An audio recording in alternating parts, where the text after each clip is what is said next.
Olá e bem-vindos ao meu canal do YouTube mais uma vez. Hoje vamos fazer algo que não faço há bastante tempo, e é falar sobre chamadas para o 911. Se quiser ir embora? Então, neste vídeo compilei alguns casos. O último de todos, aliás, é um mistério. A última informação é essa ligação que mostrarei a vocês.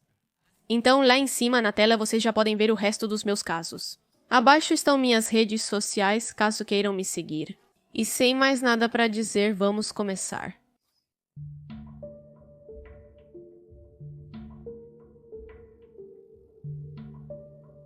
No dia 30 de maio de 2009, quase às 4 da manhã, a central telefônica do 911 em Glendale, Arizona, nos Estados Unidos, recebeu uma ligação que é arrepiante, para dizer o mínimo. Quem ligava era um homem que, diante da típica pergunta, qual é a sua emergência, respondeu o seguinte: acabei de matar minha família com uma faca. A todos eles, os três? 911, qual é a sua emergência? Acabei de matar minha família. Não é brincadeira. Venham logo, estou apavorado. Tem certeza de que eles não estão respirando? Meu filho estava. Onde está a esposa? Todos estão na cozinha. Tem certeza de que fez isso e não está sonhando? Não, tenho certeza. Não estou sonhando, tragam alguém rápido. Você tem um pouco de sangue nas suas mãos? Sim, estou coberto. Você acabou de sair do trabalho? Não, saí às 9 da noite. Cheguei em casa, mas não dormi. Eu não tenho conseguido dormir. Por que sua família está acordada tão cedo? Eu os assustei. Estava gritando a plenos pulmões e os matei. Nem mesmo sei por que fiz isso. Não tenho uma razão válida. Michael, espero que você esteja apenas sonhando com isso. Oh, meu Deus, isso é um sonho. E espero que, meu Deus, isso é um sonho. Você pode ir pra lá? Não posso olhar o que fiz. Você precisa encarar a realidade. É necessário fazer isso. Você tem que ir e ajudá-lo. Michael, Me escute. agora preciso ir até a porta da frente e quero que você fique do lado de fora. Com as suas mãos para o ar e fique no telefone comigo. Embora a declaração por si só já fosse alarmante, de acordo com o treinamento dado à operadora do 911, ela deveria ter investigado um pouco mais a chamada. Em outras palavras, ela tinha que conversar um pouco mais com ele para poder determinar se o que ele dizia, mais do que tudo, era verdade. Ou se era uma das centenas de chamadas de trote que recebem diariamente na central. Após alguns minutos de conversa, a operadora concluiu que esta chamada era legítima e avisou a polícia para ir ao endereço que o homem havia fornecido e que ela havia confirmado graças ao sistema de rastreamento. Durante os minutos que durou a comunicação, o homem contou que tudo aconteceu após uma discussão com sua esposa, que estava preocupada porque nos últimos dias ele havia dormido pouco. A discussão começou a ficar mais acalorada até que ele perdeu o controle e atacou toda a sua família.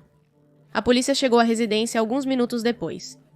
Este correspondia à família Miller, um jovem casal formado por Adriana Miller, de 28 anos, e Michael Brian Miller, além de seus 2 filhos, uma menina de 10 anos e um menino de 4. Quando os oficiais chegaram à residência, por volta das 5 da manhã, Michael estava do lado de fora, esperando por eles, e não ofereceu nenhum tipo de resistência para que os oficiais entrassem em sua casa. Na verdade, ele parecia muito calmo. Ainda não muito certos de que a história fosse real, os oficiais entraram na casa para descobrir que a história que este homem havia contado por telefone no 911 era tristemente verdadeira. Tanto a Adriana quanto sua filha jaziam sem vida no segundo andar de sua casa, assim como o menino, que Michael acreditava também estar morto. Naquele momento, os oficiais, como deveriam, verificaram os sinais vitais das vítimas e perceberam que, na verdade, o filho deste homem respirava de maneira muito fraca. Assim como as outras 2 vítimas, ele apresentava dezenas de facadas, mas ainda estava vivo, por isso foi rapidamente levado para o hospital e centro médico St. Joseph's, enquanto Michael, é claro, era preso. Havia pouca investigação a ser feita. Michael havia confessado o que fez desde a chamada, mas ainda havia muitas coisas a serem esclarecidas. A chamada não explicava os motivos ou razões por trás do horrível massacre que ele havia cometido, porque realmente não se podia escalar uma preocupação sobre o pouco que ele estava dormindo para matar toda a sua família. Uma vez na estação de polícia, Michael expandiu essa versão da história. Ele confirmou que nos últimos dias não estava dormindo muito, e que dentro dele existia tanto um diabo quanto um Deus que muitas vezes lhe diziam o que fazer. O primeiro ataque à sua esposa havia sido uma ordem de sua parte diabólica. Ele também acrescentou que quando começou a atacá-la com uma faca de sua cozinha, fez isso enquanto cantava uma música do rapper Eminem, chamada 3 AM, que por si só é bastante violenta, pois conta a história de um assassino. Os gritos de Adriana fizeram com que sua filha mais velha acordasse, e então sofresse o mesmo destino que sua mãe, ser esfaqueada várias vezes até perder a vida. No entanto, quem ele esfaqueou mais vezes foi na verdade seu filho, a quem ele se lembrou de ter colocado na cama na noite anterior. Quando perguntaram por que ele havia esfaqueado o pequeno de 4 anos mais de 11 vezes, ele respondeu que era porque era o que ele mais amava em toda a sua família. Além desses detalhes macabros, ele garantiu que, enquanto matava sua família, sentia-se extremamente irritado, mas que não conseguia explicar o porquê. O histórico médico de Michael revelou 2 transtornos mentais diagnosticados que poderiam explicar seu comportamento. O primeiro era a bipolaridade, o que poderia ser a razão pela qual Michael não estivesse dormindo nos dias anteriores ao crime, tendo entrado em um episódio de mania. Por outro lado, ele sofria de esquizofrenia, o que poderia explicar por que Michael acreditava ser capaz de ouvir tanto a Deus quanto a Satanás, e como eles lhe davam ordens, ou seja, eram delírios e alucinações. Em seu julgamento, realizado em dezembro de 2009, seu irmão Mitchell Miller deu um testemunho entre lágrimas, assegurando que Michael havia sido um homem excelente por anos, um bom marido e um ótimo pai, que começou a se desmoronar por causa de suas doenças. Ele confirmou que a preocupação que Adriana havia transmitido ao marido na noite dos eventos era uma que ele e seus pais tinham desde que Michael era jovem. Todos ao seu redor sempre se preocuparam para que ele dormisse bem, tomasse seus medicamentos e continuasse com os tratamentos prescritos. Toda vez que pensávamos que Mike estava melhor, ele tinha outro revés. Outro dos testemunhos-chave foi o de Araceli Santoyo, a irmã de Adriana, que de certa forma confirmou parte das palavras de Mitchell. Ela garantiu que sua irmã era uma esposa devota, que amava seu marido e estava disposta a tudo para ajudá-lo com seus problemas e doenças. Portanto, o que Michael havia feito parecia uma traição ao amor que Adriana tinha por ele. Além do seu diagnóstico, Michael foi considerado culpado das 3 acusações pelas quais foi denunciado. 2 acusações por homicídio qualificado em 1º grau e mais uma por tentativa de homicídio do seu filho, que conseguiu sobreviver.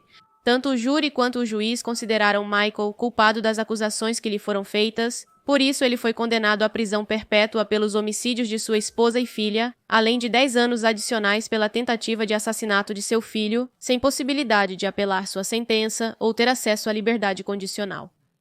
Desde que foi condenado há 15 anos, a verdade é que não se teve notícias dele. Sabemos que seu filho mais novo sobreviveu e que, portanto, hoje em dia, deve ter cerca de 19 anos. Além disso, supomos que Michael continua cumprindo sua sentença na prisão de Glendale sem maiores sobressalto.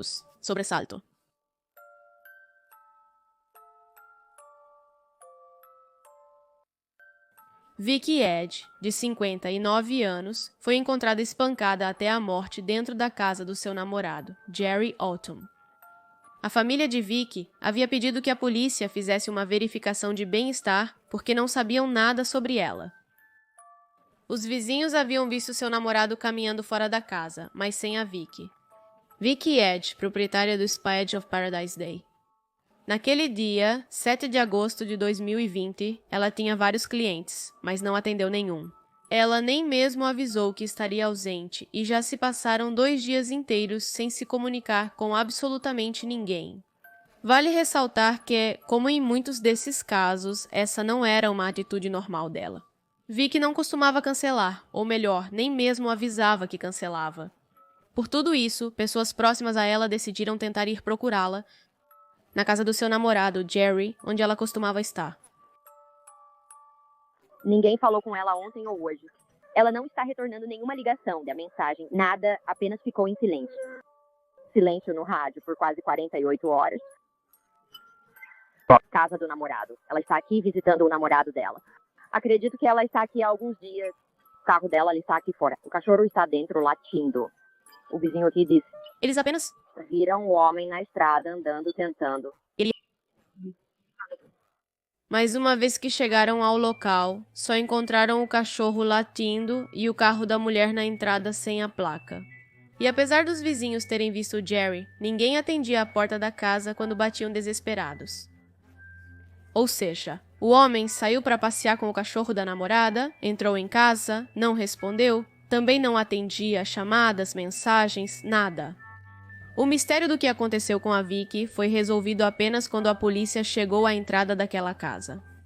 Ele não pôde negar-lhes a entrada. O homem atendeu a porta e, antes de deixá-los entrar, fez um aviso. Ela está dentro, mas eu preciso te dizer algo primeiro.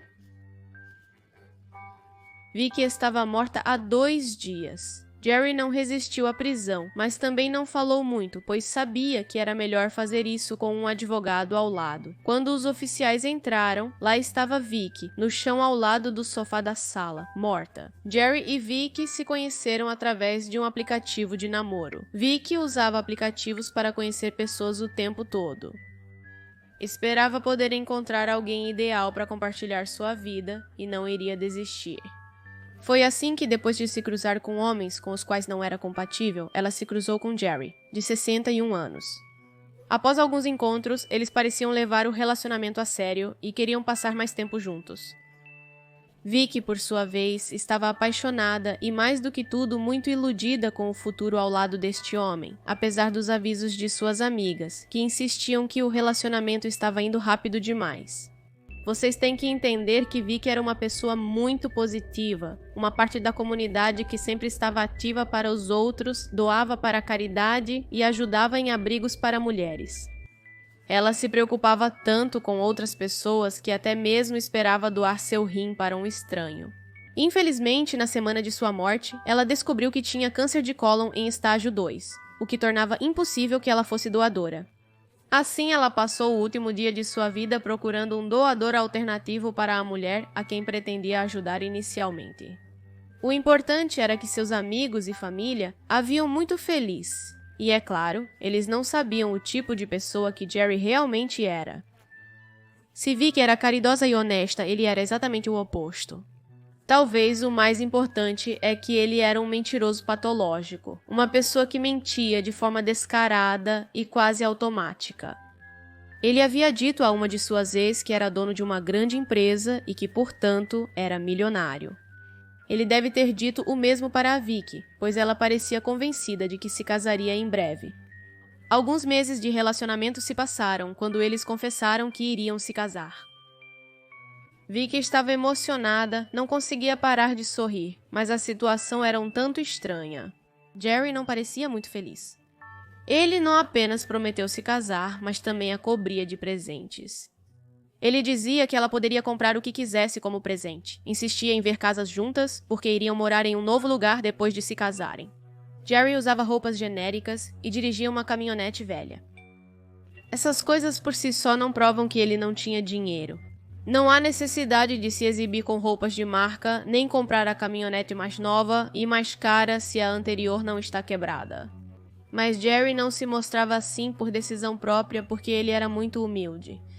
Não, ele fazia isso porque realmente não podia se permitir outra coisa. Ele não contava à sua parceira o que realmente estava acontecendo. Ele desempenhava esse papel de homem milionário que na verdade não se mostra milionário, que é muito humilde para este mundo e que, portanto, decide não comprar coisas caras, mas sim dar presentes a ela, presentes que ele não podia pagar. Na semana anterior à descoberta do corpo de Vicky, Jerry havia comprado um taco de beisebol em um Walmart, e este detalhe não foi nada difícil de encontrar, aliás. Havia câmeras e registros de que ele havia comprado. Com esses detalhes, incluindo sua confissão, estava claro que ele havia matado a Vicky. Mas por quê? Naquele dia em que Vicky morreu, eles estavam em casa, e ele disse que tinha uma surpresa. Vicky provavelmente estaria esperando algum presente relacionado ao casamento ou algum dos detalhes que ele costumava dar a ela. Em vez disso, enquanto ela estava de costas, coberta com um grande cobertor para não olhar, Jerry acertou-a na cabeça com um bastão sem dizer uma palavra. Vicky estava consciente durante o ocorrido. Ela questionava o motivo dele fazer aquilo. Ele não parou. A realidade é que, como eu disse, nele não tinha... o dinheiro para o casamento que ele tanto havia prometido, para a caça no lago, para os presentes caros. Naquele dia, ele havia dado a ela um cheque de $15.000 para que ela reservasse algumas coisas. Mas claro, este cheque não tinha os fundos necessários, e assim que vi que fosse depositá-lo, ela perceberia que tudo era uma grande mentira. Então ele decidiu matá-la. Antes de enfrentar essa dura realidade, e também ter que lidar com todas as repercussões que isso traria, preferiu matá-la. Claro que as provas eram muitas, não havia outra opção além dele. Ele já havia confessado logo de cara, então o julgamento não demorou e a decisão final foi que Jerry passaria o resto de sua vida na prisão.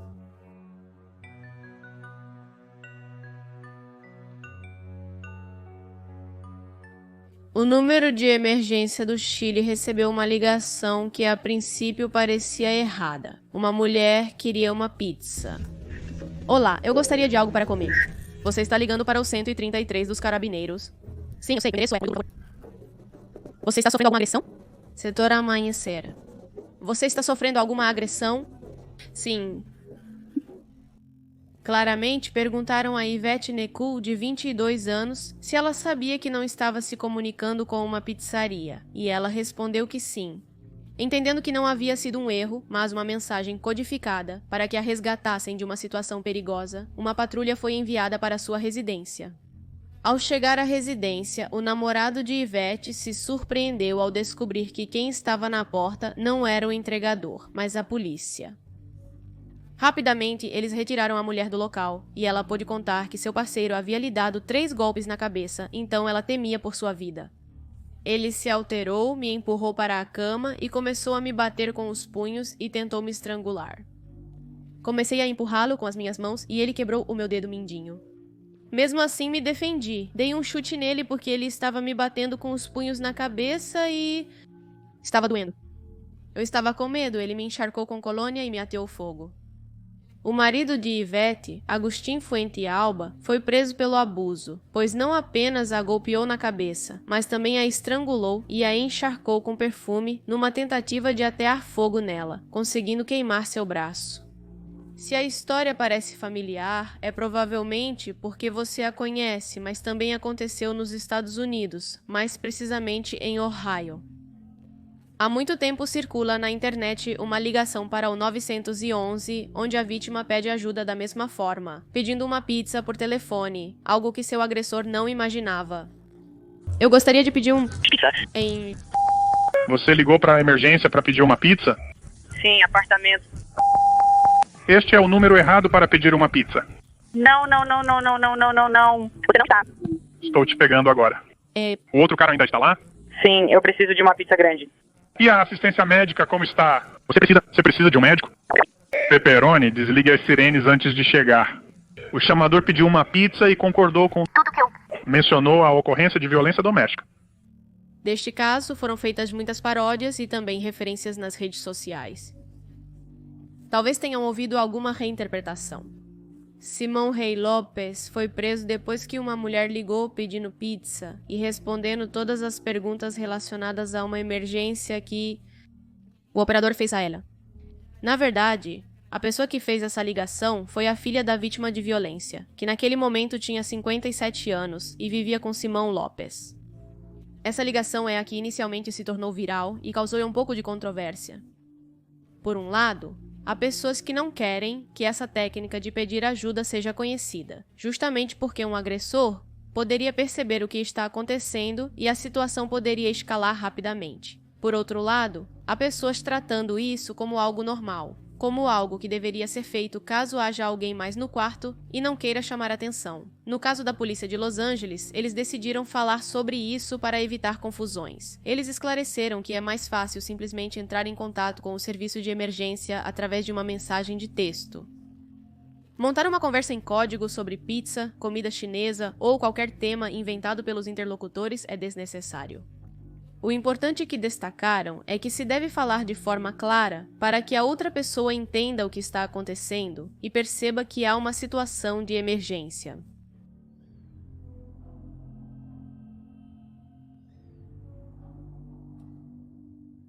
A família Shindy parecia normal, ou pelo menos era assim que se mostravam. Um casal de cristãos, de 47 e 46 anos, vivendo na Geórgia, Estados Unidos. Krista e Tyler eram pais adotivos, há 10 anos que começaram a dar lar a crianças que se encontravam no sistema, o que, claro, os fazia parecer ainda melhores como pessoas caridosas e humildes. Eles tinham 3 filhos biológicos e 5 adotivos. Em maio de 2023, uma mulher encontrou na rua uma criança. Ele havia passado pela porta de sua casa, então ela foi ver se ele estava bem, pois parecia um pouco perdido. O menino disse a ela para não contar aos seus pais e para não o devolver para casa. Ela não sabia quem eram os pais dele, mas ligou para o 911 para relatar o que estava acontecendo. E isso revelou anos de abusos. Vi uma criança pequena passar sozinha pela minha casa e saí para verificar se estava tudo bem. Ele está implorando para não contarmos aos pais e não o levarmos para casa. O menino tinha 10 anos, mas pesava apenas 16 quilos. Obviamente depende de vários fatores, mas ele deveria pesar pelo menos 25 quilos, para vocês terem uma ideia. Quando o encontraram, ele disse que estava indo comprar algo para comer. Ele estava claramente desnutrido, então o levaram direto para o hospital. Quando a polícia descobriu a identidade dos pais, foram à casa imediatamente. Este menino havia sido trancado em seu quarto, deixado sozinho, sem acesso à eletricidade, comida, roupas ou qualquer interação social. Ele também não tinha água corrente, não tinha janelas para ver o exterior ou sequer papel higiênico.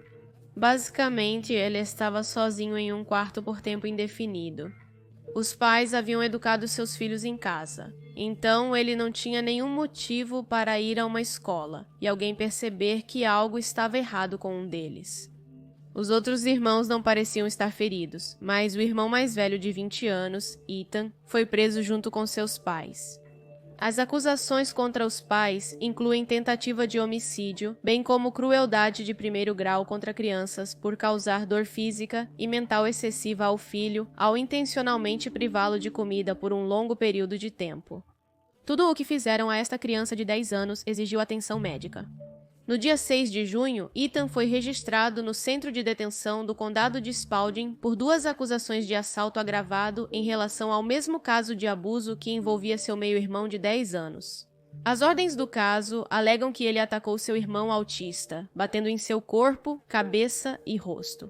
Os mandados de prisão afirmaram que esses ataques ocorriam de forma constante. Descobriu-se depois que ele também o havia estrangulado.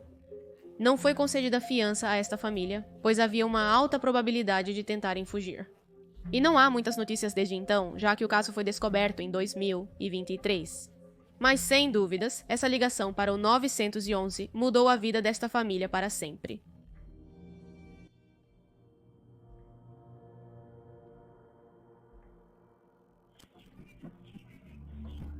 Acabaram de atirar na cabeça do meu noivo. Acho que é a mãe dele no telefone. Alguém entrou e procurou alguém. Você sabe para quem é? Meu filho, Justin Michael. Você pode ir lá e verificar o status de... Ele está morto. Eu vi uma figura escura com uma luz infravermelha entrar no meu quarto. Eu não vi nenhum rosto ou qualquer coisa. Quando os oficiais chegaram à casa por volta das 3h30 da manhã, encontraram Justin Michael, de 30 anos, morto em sua cama com ferimentos de bala no pescoço e no rosto. No total, ele havia levado 4 tiros. Ele estava dormindo ao lado de sua noiva quando foi executado. As investigações foram rápidas. Havia muitas perguntas. Foi uma tentativa fracassada de roubo ou vingança? Por que a mulher também não foi atacada? Para piorar, naquela noite, Mary Michael, a mãe de Justin, estava dormindo em outro quarto, na mesma casa. Na sala de estar da casa, encontraram um Digital Versatile Disc Player desconectado e jogado no chão. Mas isso, mais do que uma prova de que havia sido um roubo fracassado, parecia provar exatamente o contrário. Que a cena estava armada, já que era um ato muito forçado isso de jogar o reprodutor no chão. Marie declarou que uma pessoa vestida de preto havia entrado em seu quarto à noite e apontado para ela com uma luz vermelha, um laser, no rosto antes de ir atrás de seu objetivo. Depois que o intruso saiu do quarto, Marie ouviu os tiros. A situação era estranha, mas logo se esclareceu. Talvez haja quem veja 2 sobreviventes e pense que eles têm algo a ver com o crime, mas isso é um conceito errado sobre os assassinos. O assassino não necessariamente busca matar por prazer, ou seja, não vai matar cada pessoa que cruzar seu caminho. Neste caso, o que a cena realmente nos diz é que alguém tinha como alvo claro Justin Michael, apenas ele, e a razão era uma vingança contra sua noiva.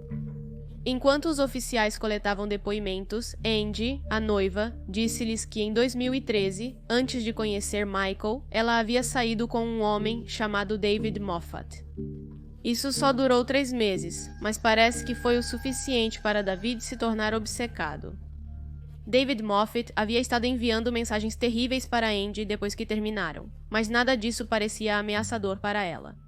Então, às 4 da manhã, um oficial chamado Boone, que naquele momento na verdade não estava trabalhando, viu um Ford Taurus Limited batido na estrada perto de onde o crime havia ocorrido. O motorista se identificou como David Moffat.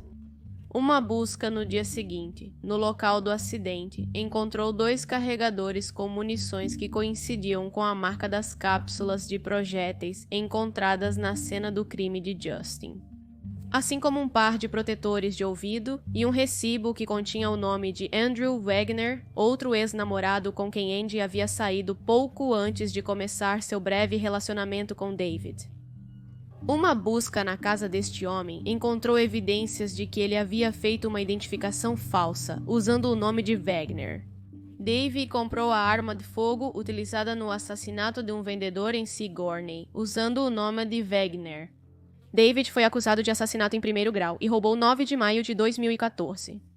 O depoimento no julgamento de Moffat começou em 23 de junho de 2015 e os promotores afirmaram que o assassinato de Michael foi cuidadosamente planejado numa tentativa deste homem de evitar qualquer suspeita.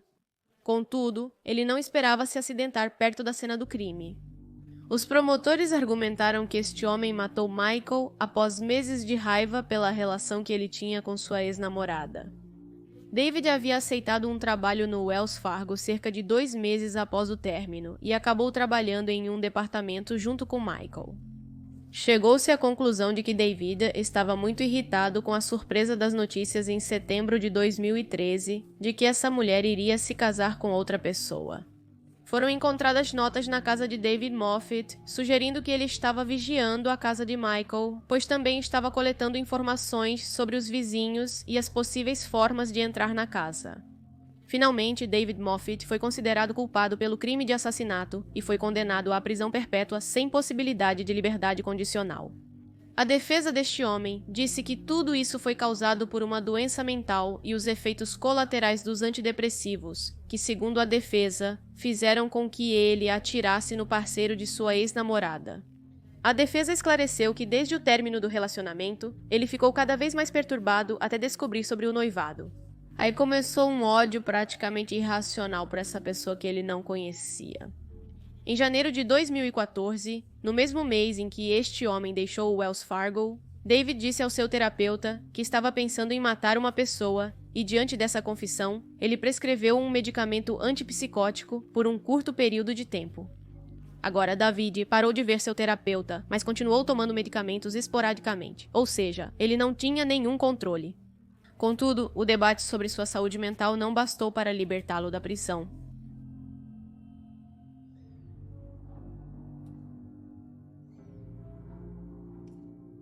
No dia 18 de junho de 1982, Kelly Bergdahl, de 20 anos, desapareceu enquanto trabalhava na estação de serviço imperial de Harrisonburg por volta das 2h30 da manhã. No terceiro turno na estação de gasolina imperial. Acabei de receber uma ligação de adesão.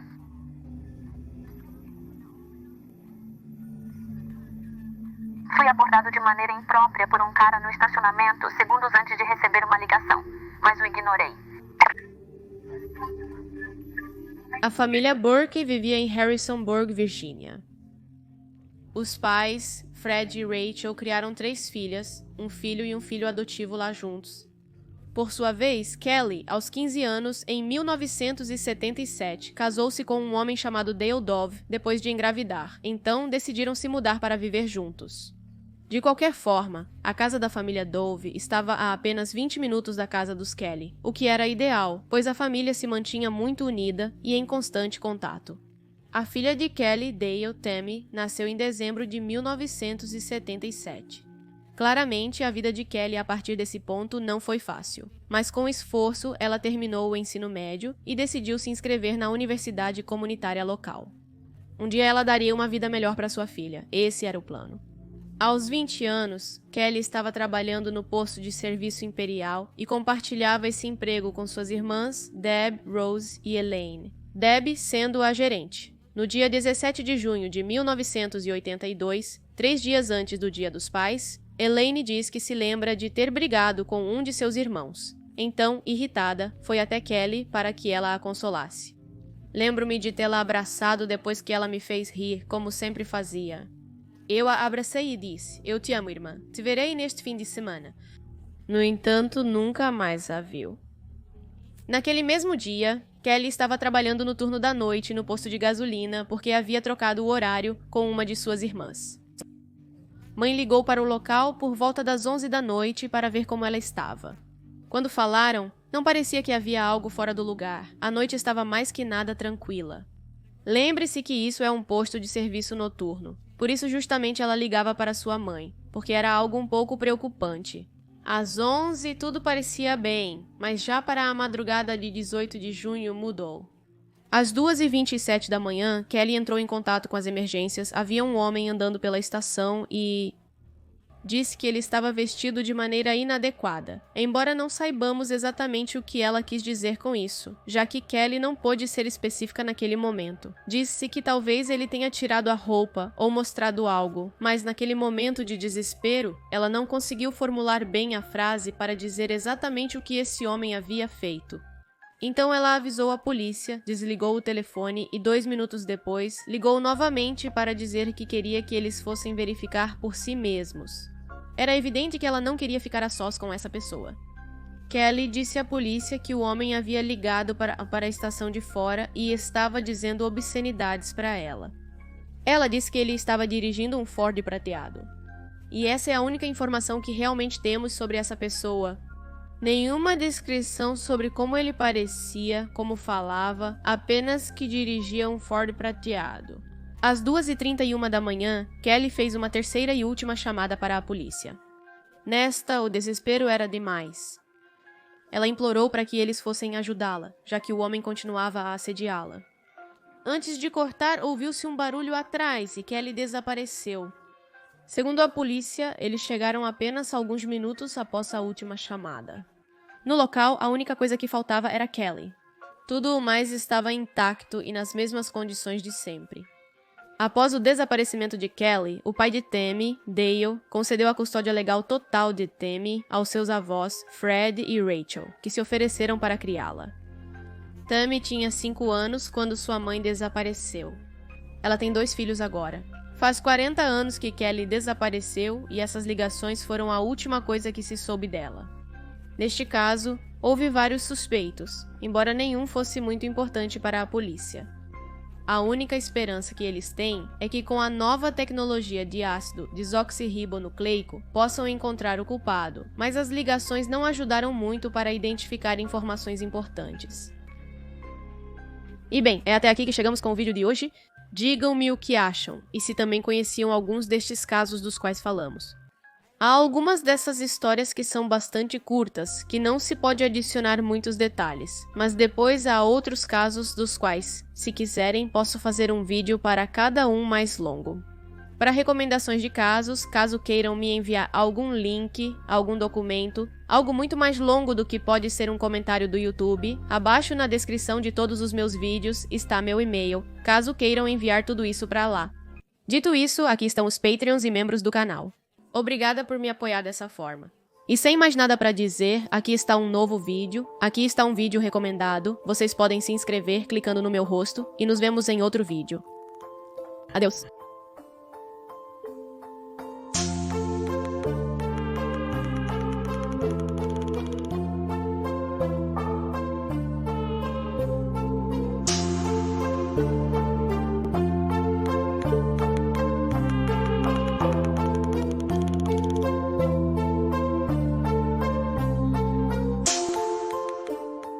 Obrigada.